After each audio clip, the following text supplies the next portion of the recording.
Assalamualaikum warahmatullahi wabarakatuh. Ketemu lagi dengan saya, asisten dari SOM. Kali ini kita akan praktikum di modul 2, yaitu pengenalan RTOS pada Arduino. RTOS sendiri merupakan real-time operating system. Di sini merupakan sistem operasi yang digunakan pada suatu microcontroller ataupun sistem embedded.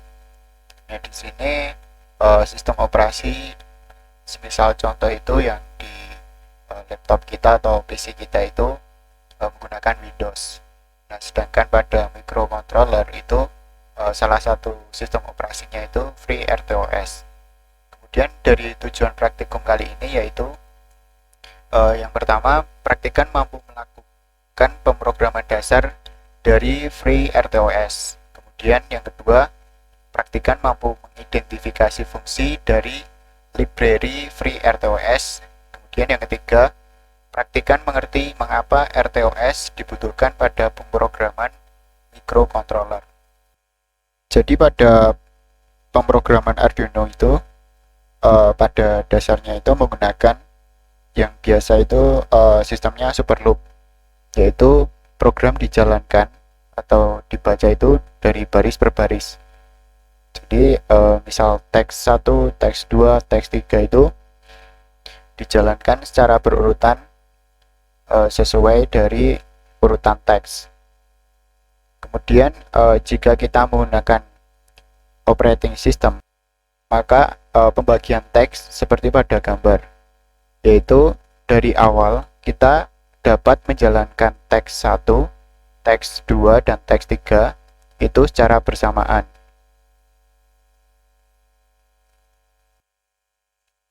Jadi kalau pada super loop, teksnya itu harus dijalankan satu persatu secara berurutan.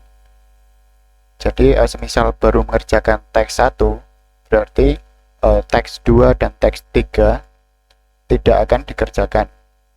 Namun jika menggunakan real-time operating system, maka semua teks ataupun program kita, program di sini bisa berupa tugas menyelesaikan suatu perintah tertentu itu lebih dari satu dan dapat dikerjakan secara bersamaan. Kemudian kita harus menambahkan library FreeRTOS pada Arduino IDE kita.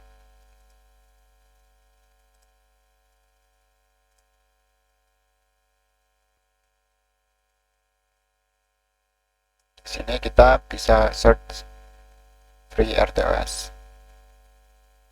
Pada komputer saya sudah terinstall, tapi jika belum pernah diinstal, silakan klik install pada sebelah kanan.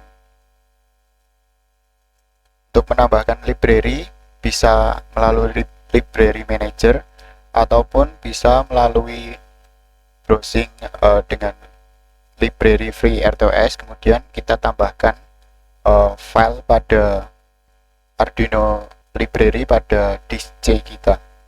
Oke, jadi untuk percobaan pertama kita sedikit mereview pada modul 1 percobaan pertama kemarin. Nah, di modul percobaan 1 ini di sini kan ada dua tugas, yaitu yang pertama kita menyalakan LED. Kemudian yang kedua itu kita akan membaca nilai sensor analog atau input analog pada A0. Nah, di sini kan delay, kita menggunakan delay 500 saat penyalaan LED. Kemudian saat mati juga kita mematikan 500 milisecond. Kemudian delay dari analog read itu kan 100 milisecond. Jadi untuk super loop mengeksekusi programnya itu dari atas. Saat analog read dibaca itu maka delay total itu berarti kan 1100 baru analog read dibaca. Nah, untuk semisal kita pengen membaca nilai analog read pada setiap 100 milisecond tanpa terganggu oleh delay pada LED, maka yang kita perlukan yaitu real time operating system. Kemudian untuk script percobaannya seperti pada tampilan di sini menggunakan Arduino FreeRTOS, kemudian void task blink. Nah, di sini merupakan teks ataupun tugas untuk menyalakan blink. Yang kedua, tugasnya itu membaca analog, sinyal analog. Kemudian serial begin untuk kita komunikasi dengan port serial. Di sini merupakan penjadwalan ataupun prioritas dari task. Jadi semakin tinggi nilai di sebelah sini, maka prioritasnya semakin tinggi. Nah, dari sini kan berarti blink merupakan prioritas yang lebih tinggi daripada analog read. Kemudian pada void loop itu kita kosongi. Kemudian untuk programnya itu berada pada fungsi void text blink. Kemudian di sini program untuk sebagai blinknya. Kemudian untuk program yang analog itu di sebelah ini, sensor value analog read A0. Jadi tugasnya itu berada di sini dan di sini. Program default FreeRTOS itu yang bagian ini sebagai fungsinya.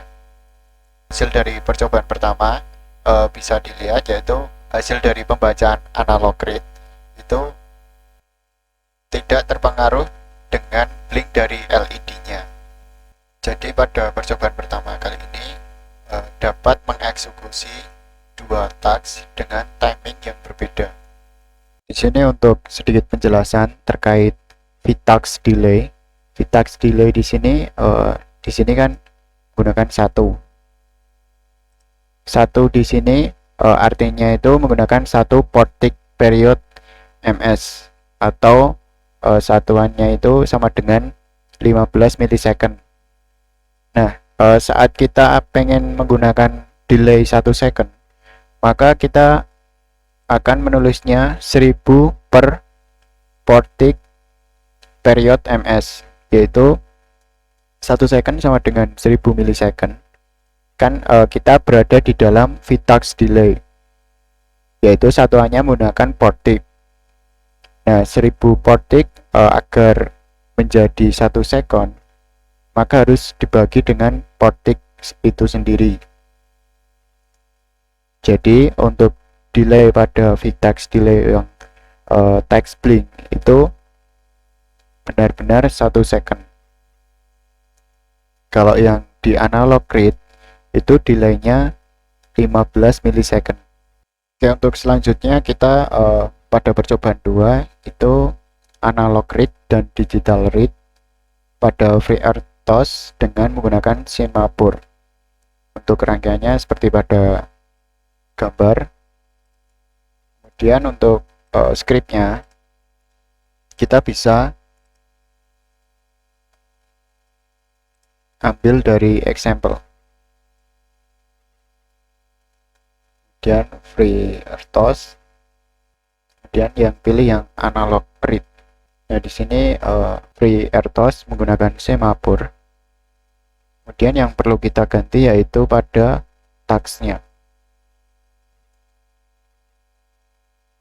Ini banyak komen ya. Ini merupakan penjelasan dari FreeRTOS menggunakan semaphore itu sendiri. Kemudian saya sudah meringkas programnya. Nah, di sini untuk percobaan kedua kita menggunakan semaphore. Jadi ketika kita menggunakan dua task, kita akan menggunakan komunikasi serial sebagai jalur untuk komunikasi antara task satu maupun task yang lain. Nah, di situ kan terjadi kesamaan atau penggunaan jalur yang sama. Penggunaan jalur yang sama itu akan menyebabkan data yang dikirim atau diterima itu akan sedikit terganggu atau datanya rusak. Untuk mengatasi hal itu, maka kita menggunakan semaphore. Semaphore di sini seperti halnya token. Nah, di sini ada sedikit animasi bagaimana penggambaran semafor. Sebelah kiri ini merupakan token. Kemudian ketika task A meminta tokennya, maka task A dapat mengakses sumber atau dapat berkomunikasi dengan resource atau sumber data. Dan jika saat token berada di task A, maka prosesnya itu akan diselesaikan dulu. Baru task A mengembalikan token ke mutex. Kemudian dari mutex atau tempat token ini, baru task B mengambil tokennya untuk dapat berkomunikasi dengan resource. Setelah task B selesai, maka dikembalikan ke mutex atau tempat token dari semafor. Jadi saat task B mendapat token, maka task A itu harus menunggu proses dari task B untuk mengambil data dari sumber. Nah, di sini berfungsi ketika task A dan task B menjalankan suatu proses yang bersamaan, itu agar data yang dikirim itu tidak rusak. Nah, jadi untuk tempat token atau mutex istilahnya itu dibuat pada script ini. Kemudian untuk text create di sini tadi untuk penjadwalan prioritas dari teks. Kemudian di sini untuk tasknya atau tugasnya.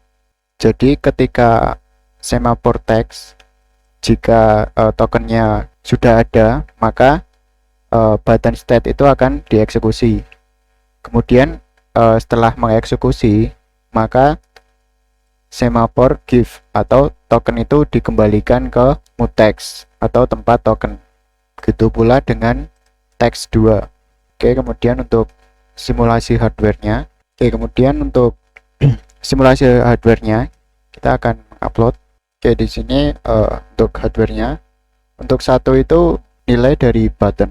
Ketika kita pencet, maka akan nilainya itu akan 0 karena terhubung ke ground. Kemudian jika kita ubah dari nilai potensio, nah maka nilai dari push button itu tidak akan berpengaruh.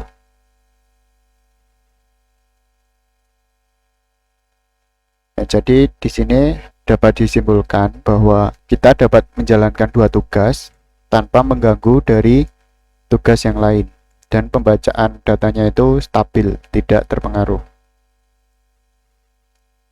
Oke, mungkin itu dulu dari praktikum modul 2 SOM. Percobaannya cuma 2, jadi manfaatkan. Dengan sedikitnya percobaan itu kita mencoba memahami bagaimana sih real time operasi sistem itu pada suatu microcontroller ataupun suatu sistem embedded. Mungkin itu dulu dari saya. Sekian, wassalamualaikum warahmatullahi wabarakatuh.